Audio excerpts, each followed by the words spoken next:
साथियों नमस्कार। पटना बिहार से मैं अमिताभ कुमार दास, IPS 94 बैच, और आप देख रहे हैं मेरा अपना YouTube चैनल दास बोले बिंदास। क्योंकि जब बुज़दिलों ने मुंह में दही जमा लिया हो तो दास का बिंदास बोलना जरूरी हो जाता है।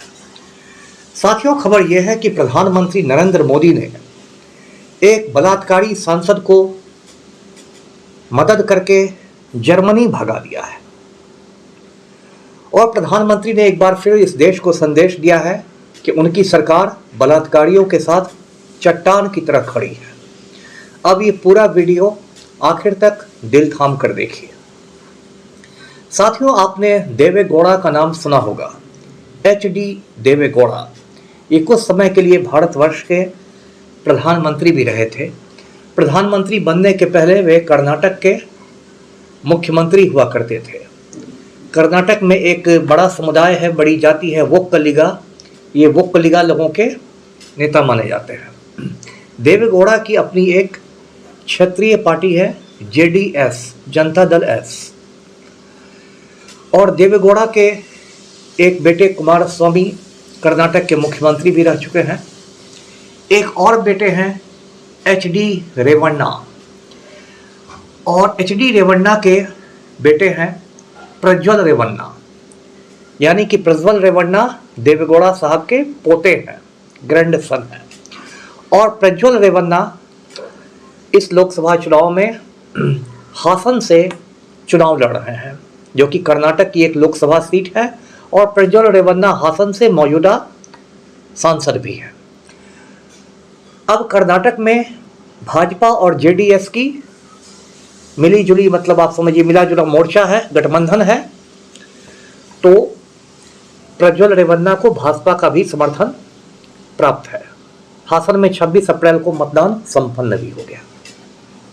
अब कांड ऐसा हुआ कि 26 अप्रैल के ही आसपास सोशल मीडिया पर एक के बाद एक वीडियो वायरल होने लगे। इन वीडियो में दिखाया गया कि ये जो माननीय सांसद हैं, देवेगौड़ा साहब के जो पोते हैं प्रज्वल रेवन्ना, ये महिलाओं का, लड़कियों का यौन शोषण कर रहे हैं। और ये वीडियो इतने अश्लील है जिनका मैं यहाँ वर्णन कर नहीं सकता। जब इन वीडियो की संख्या सैकड़ों में पहुंच गई तो पूरे कर्नाटक में एक भूचाल आ गया, जलजला आ गया। कर्नाटक में एक थाना है होल नरसिंहपुर।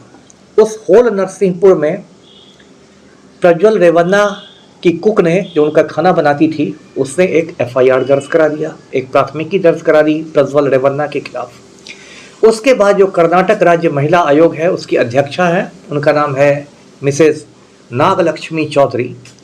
तो नागलक्ष्मी चौधरी ने कर्नाटक सरकार को पत्र लिखा कि भाई बहुत गंभीर मामला है, एक मौजूदा सांसद हैं और सैकड़ों महिलाओं का इन्होंने यौन शोषण किया है, तो इस पर SIT का गठन किया जाए। SIT का मतलब होता है स्पेशल इन्वेस्टिगेशन टीम, इसको हिंदी में कहेंगे विशेष अनुसंधान दल। तो उसके बाद कर्नाटक सरकार ने SIT के गठन की घोषणा की। कर्नाटक में आप जानते हैं कांग्रेस की सरकार है, सिद्धरमैया मुख्यमंत्री हैं। सिद्धरमैया ने SIT के गठन की घोषणा की। SIT में 3 IPS अफसरों को रखा गया है। इसके जो हेड हैं वो विजय कुमार सिंह हैं, ADG रैंक के IPS ऑफिसर हैं। और इसमें दो और मेंबर्स हैं, दोनों IPS हैं। एक का नाम है सुमन पेन्नेरे और एक का नाम है सीमा लाटकर। तो ये SIT का गठन हुआ है। उधर जब ये कांड प्रकाश में आया और जो प्रज्वल रेवन्ना है वो फंस गए, तो देवेगौड़ा साहब ने हमारे प्रधानमंत्री नरेंद्र मोदी को फ़ोन लगाया। देवेगौड़ा साहब ने कहा कि देखिए मोदी जी, हमारा ये पोता है, युवा और कर्मठ नेता है, इसने कुछ 100 महिलाओं का यौन उत्पीड़न कर दिया। जवानी में ऐसी छोटी मोटी गलतियां होती रहती है, यदि 500,000 महिलाओं का इससे यौन उत्पीड़न कर दिया तो कौन बड़ी बात है। ये बात देवेगौड़ा साहब ने कही। तो आप उनको बचाइए। मोदी जी ने कहा कि अरे देवेगौड़ा जी, मैं तो बलात्कारियों के साथ हमेशा चट्टान की तरह खड़ा रहता हूँ, है ना, और लूटने वालों को तो मैं देश से भगा ही देता हूँ। मैंने कितने दौलत लूटने वालों को देश से भगा दिया। विजय माल्या ने 5,000 करोड़ रुपया लूटा, मैंने उसको भगा दिया देश से। नीरव मोदी ने 12,000 करोड़ रुपए लूट लिए, मैंने उसको भगा दिया देश से। मेहुल चोकसी ने 800 करोड़ रुपए लूट लिए, मैंने उसको भगा दिया देश से। तो जैसे मैं दौलत लूटने वालों को भगा देता हूं, वैसे इज्जत लूटने वालों को भी भगा दूंगा। आप कोई चिंता नहीं कीजिए, आप टेंशन मत लीजिए। उसके बाद क्या हुआ कि कल सुबह 3:30 बजे जब सूरज उगा भी नहीं था, तो ये जो प्रज्वल रेवन्ना है, इन्होंने बेंगलोर से फ्रैंकफर्ट की फ्लाइट पकड़ ली। बेंगलोर आप जानते हैं कर्नाटक की राजधानी है, और फ्रैंकफर्ट जो है वो जर्मनी का एक बड़ा शहर है। बेंगलोर से फ्रैंकफर्ट सीधी उड़ान जाती है। तो ये उज्ज्वल रेवन्ना साहब उड़ान से सीधे फ्रैंकफर्ट पहुंच गए।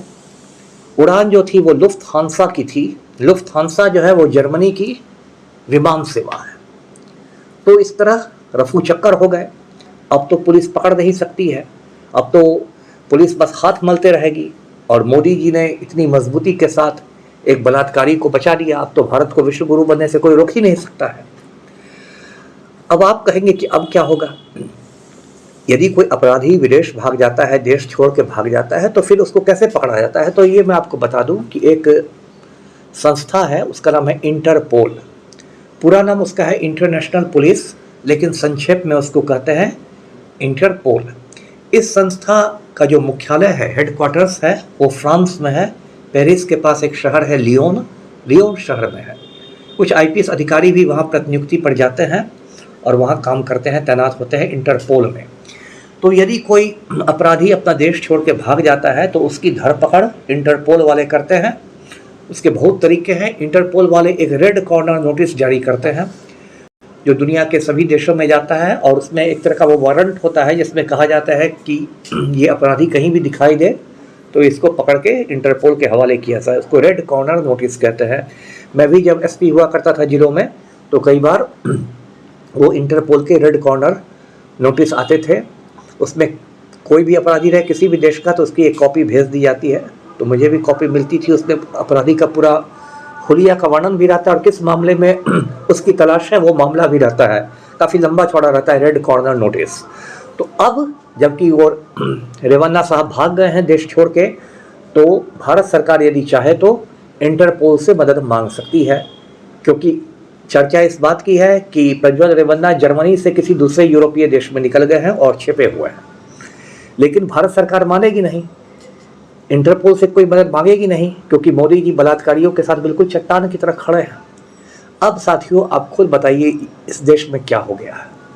जिस आदमी को जेल में रहना चाहिए, जिसने 1 नहीं 2 नहीं 3 नहीं कई 100 लगभग 1000 महिलाओं का यौन शोषण किया है, उसके साथ इस देश का प्रधानमंत्री खड़ा है। एक निर्लज्ज और नालायक प्रधानमंत्री। लोग कई बार कहते हैं कि आप इतने कड़े शब्दों का इस्तेमाल क्यों करते हैं। मैं कहता हूं कि क्या मैं सच बोलना छोड़ दूं? क्या मैं निर्लज्ज को निर्लज्ज कहना छोड़ दूं? क्या मैं नालायक को नालायक कहना छोड़ दूं? किसी को तो सच बोलना होगा ना। सारे लोग तो गोदी मीडिया नहीं बन जाएंगे। तो इस तरह प्रज्वल रेवन्ना अब घूम रहे हैं, और ये वही मोदी जी हैं जिन्होंने प्रज्वल रेवन्ना की मदद की है, जो मंगलसूत्र की बात करते हैं, दिखाते हैं कि भाई मैं महिलाओं का कितना बड़ा हितैषी हूं, और लोगों को कहते हैं कि कांग्रेस की नज़र महिलाओं के मंगलसूत्र पर है। और ये पहली बार नहीं हुआ है जब मोदी जी बलात्कारियों के साथ, गुंडे मवालियों के साथ खड़े हुए हैं। मैं आपको थोड़ा और याद दिला दूँ। बिल्किस बानो नाम की एक लड़की थी। 2002 में जब मोदी जी ने गुजरात में खूनी दंगे कराए थे मुख्यमंत्री रहते हुए, तो बिल्किस बानो के परिवार के 7 सदस्यों को मौत के घाट उतार दिया था दंगाइयों ने, और फिर बिल्किस बानो के साथ गैंग रेप किया गया, सामूहिक बलात्कार किया गया। उसमें 11 गुनहगारों को बॉम्बे हाई कोर्ट ने उम्र कैद की सजा सुनाई। अब मोदी जी ने सोचा कि नहीं, ये बलात्कारी तो बड़े संस्कारी होते हैं, तो सन 2022 में गुजरात विधानसभा चुनाव के ठीक पहले उन 11 बलात्कारियों को जेल से रिहा कर दिया गया। इसमें केंद्रीय गृह मंत्रालय की भी स्वीकृति थी, यानी कि जो तड़ीपार गृह मंत्री बैठे हुए अमित शाह, वो भी उनकी भी स्वीकृति थी, और गृह मंत्रालय भी प्रधानमंत्री के अधीन आता है, तो मोदी जी की भी स्वीकृति थी। तो मोदी जी ने और अमित शाह दोनों ने मिलकर बिल्किस बानो के 11 रेपिस्ट को, बलात्कारियों को जेल से निकाल दिया। और जब वो जेल से बाहर निकले तो उन बलात्कारियों को ऐसे स्वागत हुआ मानो नेल्सन मंडेला जेल से छूटे हों। कोई आरती उतार रहा था, कोई उनको तिलक लगा रहा था, कोई उनको लड्डू खिला रहा था। भाजपाइयों ने कहना शुरू किया, राम भक्तों ने, कि ये तो संस्कारी बलात्कारी है, संस्कारी बलात्कारी है। अब अमृत काल में एक नया शब्द निकला है इस देश में, संस्कारी बलात्कारी। मतलब आप बलात्कारी भी हैं लेकिन संस्कारी भी हैं। अब आप क्या कीजिए, तो अमृत काल है। बाद में बिल्किस बानो ने उनकी रिहाई को सुप्रीम कोर्ट में चुनौती दी, तब सुप्रीम कोर्ट ने जूते मारे भारत सरकार को, मोदी सरकार को, और सुप्रीम कोर्ट ने उन सबकी रिहाई को रद्द कर दिया और 11 जो बलात्कारी थे बिल्किस बानो के, वो बैक टू पेविलियन चले गए, दोबारा जेल चले गए। लेकिन इसके लिए सुप्रीम कोर्ट को मुबारक देना चाहिए कि उसने, मोदी ने जो इतना बड़ा अन्याय किया था, इतनी बड़ी बेइंसाफ़ी की थी, उस पर रोक लगा दी। फिर आपको महिला पहलवानों वाला मामला भी मैं याद दिला देता हूँ। एक भाजपा को गुंडा सांसद है, उत्तर प्रदेश से केसरगंज का गुंडा सांसद है, नाम है ब्रजभूषण शरण सिंह। अब ब्रजभूषण शरण सिंह जो है वो उसके इलाके में लगभग 50 स्कूल कॉलेजों का वो मालिक है, मामूली माफिया नहीं है। और हत्या वत्या करवाना तो खैर उसके लिए कोई मतलब बाएं हाथ का खेल है। ब्रजभूषण शरण सिंह के एक बेटे ने आत्महत्या कर ली थी, खुदकशी कर ली थी, ये लिखकर कि मेरा बाप गंदा आदमी है। बताइए, ऐसा सड़ा हुआ माफिया डॉन ब्रजभूषण शरण सिंह कि उसके बेटे ने आत्महत्या कर ली, बर्दाश्त नहीं कर सका कि मेरा बाप ऐसा नीच आदमी है। तो ये ब्रजभूषण शरण सिंह मोदी जी की कृपा से भारतीय कुश्ती महासंघ का अध्यक्ष बन गया, और कुश्ती महासंघ का अध्यक्ष बना तो उसने महिला पहलवानों की छाती दबानी शुरू की। ब्रजभूषण शरण सिंह के बारे में खबर है कि वो बहुत बड़े राम भक्त भी हैं, इसलिए छाती दबाने के बाद वे जय श्री राम भी कहते थे।